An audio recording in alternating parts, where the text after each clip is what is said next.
Halo Sobat Nusantara, di video kali ini kita akan mendengarkan satu cerita lanjutan dari cerita sebelumnya dengan judul Perempuan Menggendong Karung Berdarah di Rel Kereta. Selamat mendengarkan.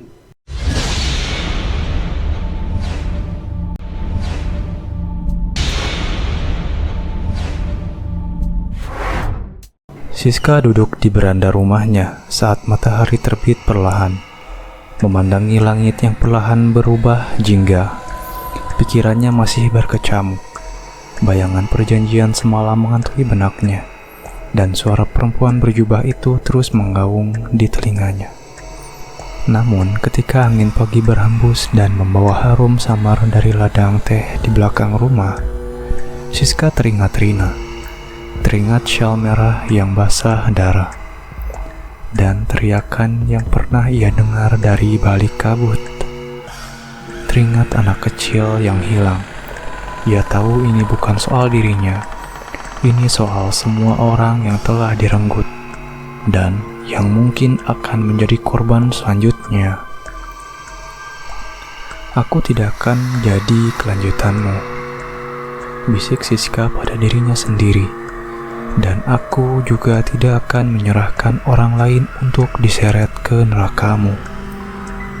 Ia menyalakan kembali lilin di kamar dan mengambil catatan tua jurnalis serta buku kecil dari Mbah Rondo. Di salah satu halaman yang nyaris lepas, ia menemukan sketsa segel tua, simbol yang tampak familiar dari catatan-catatan sebelumnya. Sebelum ide mulai terbentuk, mungkin ia bisa menggabungkan elemen ritual lama dengan sesuatu yang belum dicoba. Kenangan. Ia menyiapkan altar kecil di tengah kamar, menaruh benda-benda milik Rina, syal merahnya, pita rambut, dan foto mereka berdua di taman desa. Lalu ia menaruh tanah di rel kereta dalam mangkuk tanah liat. Lilin-lilin menyala mengelilinginya. Malam harinya, ia kembali ke lokasi rel. Kali ini sendiri. Langkahnya mantap. Meskipun tubuhnya gemetar, kabut mulai turun ketika ia tiba di tengah rel. Ia membentangkan syal Rina di depan dirinya, seperti perisai kenangan, dan mulai membacakan doa dari catatan Mbah Rondo. Angin berhenti, suara alam lenyap. Lalu dari balik kabut terdengar seretan berat. Karung dan perempuan itu muncul lagi. Kali ini lebih nyata dari sebelumnya. Mata kosongnya mengarah lurus ke Siska. "Kau menolak?"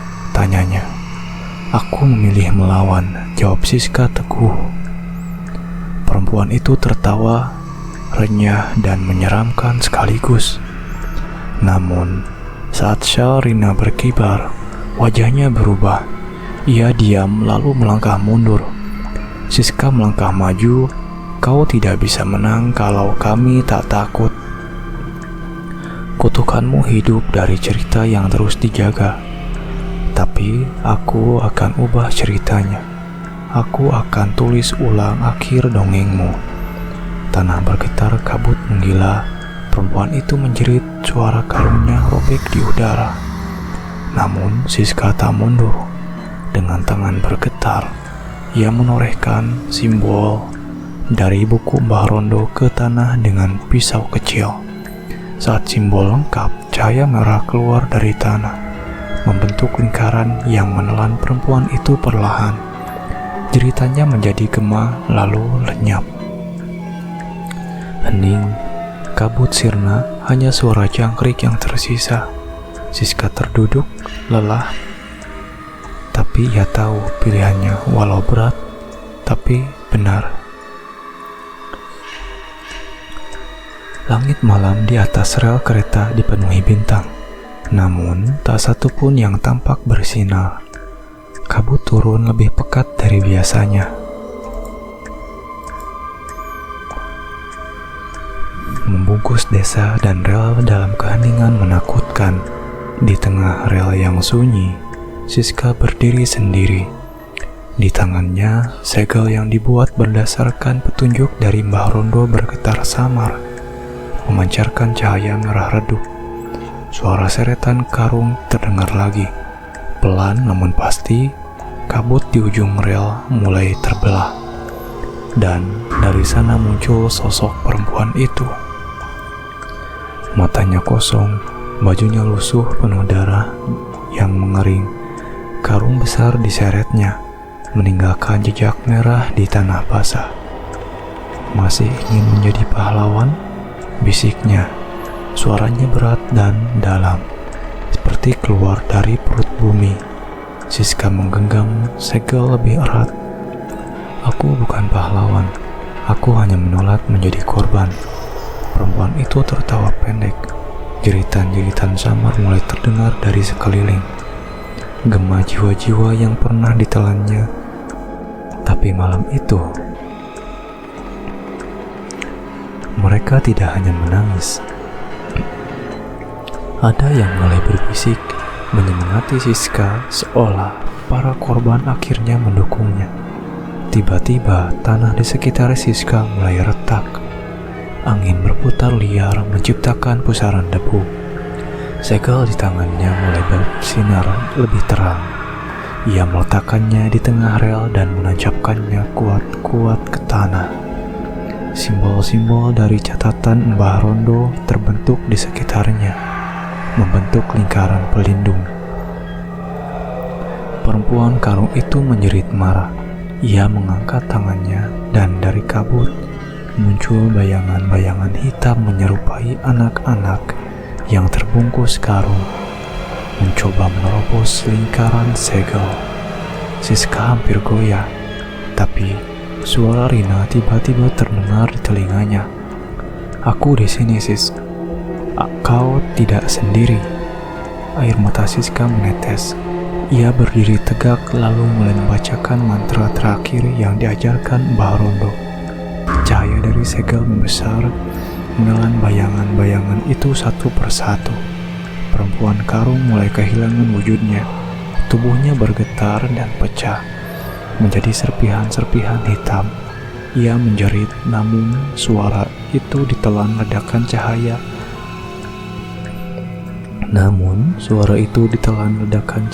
Dari dalam simbol segel. Saat semua berakhir, kabut perlahan sirna.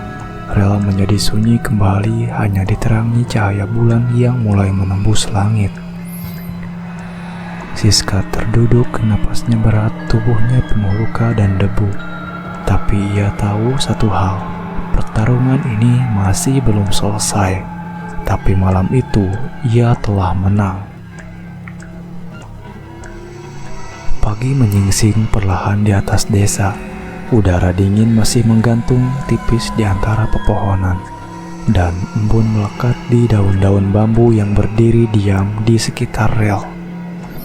Di tengah keheningan itu, Siska kembali berdiri di lokasi semalam.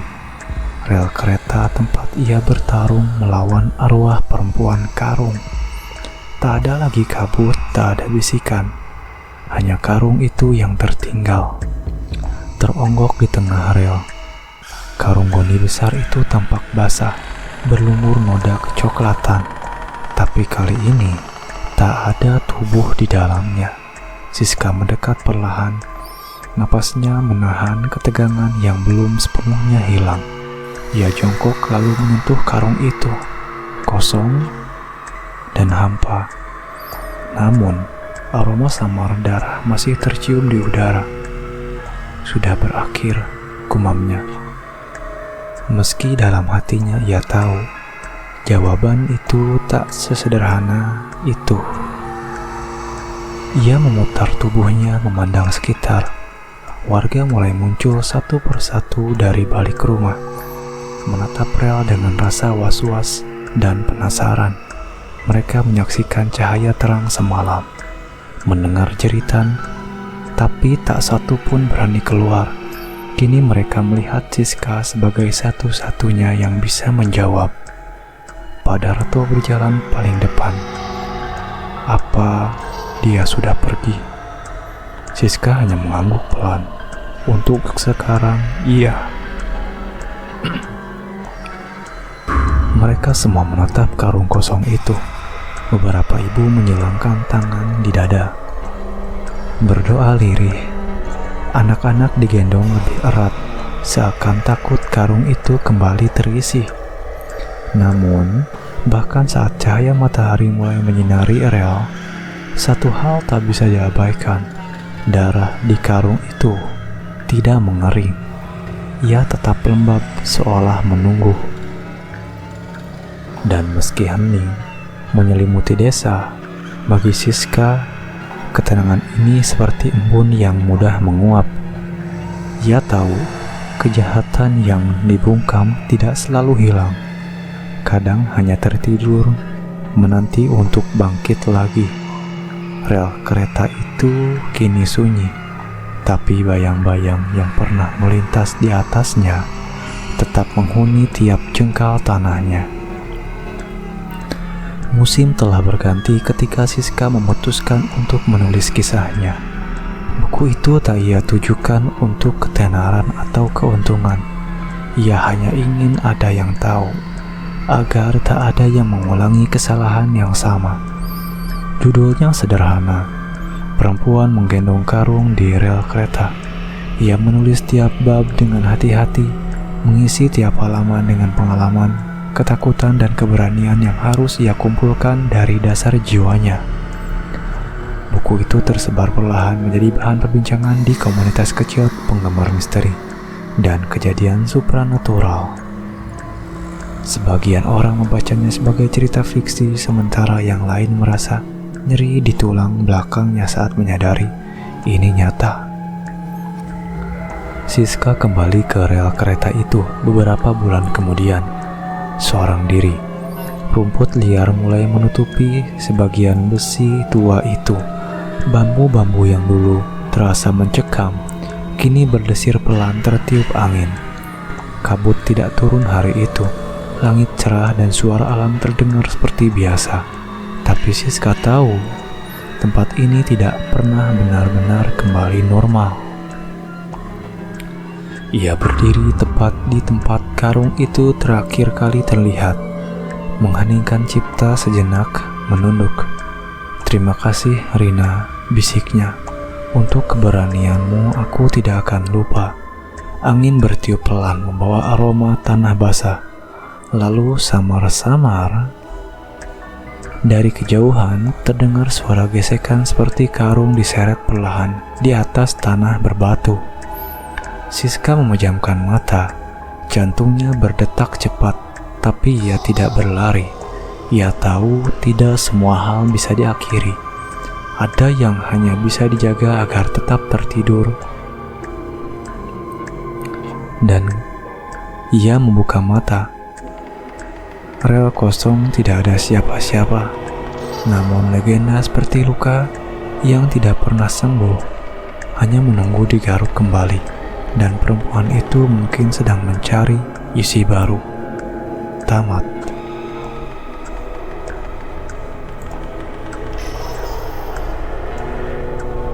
Terima kasih untuk Sobat Nusantara yang sudah mendengarkan cerita ini dari awal sampai akhir, dan mohon maaf jika ada salah-salah kata.